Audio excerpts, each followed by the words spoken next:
They called the vote the hour of reckoning, and as the hour approached, tension built on the streets of London.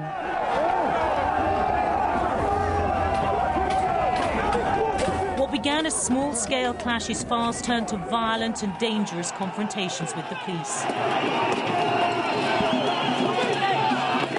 The area around Parliament was the focus for the protesters' fury. The battles there were to last for hours, leaving several police officers and campaigners injured.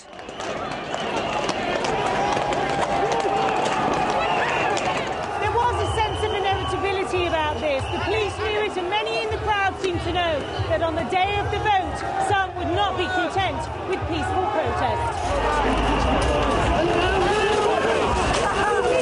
They may have expected it, but a repeat of the violence of recent weeks left many who marched peacefully frustrated.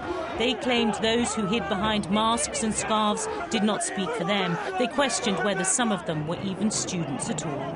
We're not here to be violent, we just want to be peaceful, and we don't want to pay so much for our education, you know? We were told to prepare for this, but we didn't expect as many people to be violent.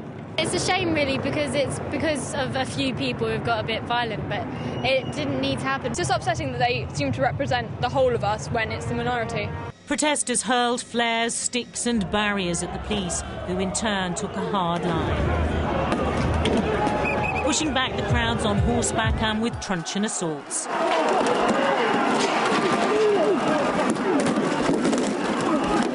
Even so, buildings like the Treasury were targeted. Monuments defaced, and a car carrying Prince Charles and the Duchess of Cornwall was attacked. They were not harmed. As the hours passed, officers again resorted to the controversial tactic of containment,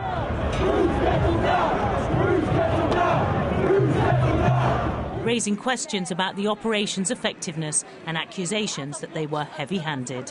I think that's, frankly, it's utter nonsense. I think anybody who's been watching the pictures and the violence today will just want to condemn it. Any right-minded individual, including peaceful protesters who want to make a point, will condemn what has happened today.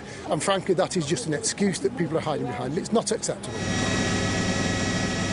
That violence extended to London's shopping heartland of Oxford Street, where protesters attacked high street stores. Nearby, the Supreme Court was the focus for others' fury. Windows smashed before riot teams moved in. Time and time again, protesters tried to force their way through police lines onto the streets closest to Parliament, where the vote was taking place.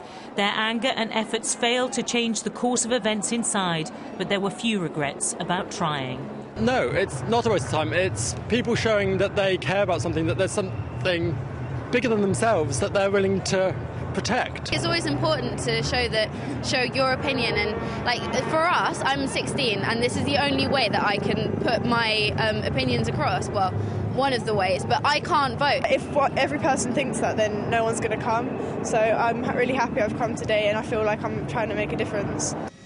The police effort to keep the protesters away from Parliament continued long into the night, with many students complaining about being restrained and kettled. The violence of the protests has masked the sheer breadth of feeling over the tuition fees and cuts. For weeks, tens of thousands have marched. Far fewer have been engaged in acts of vandalism and aggression.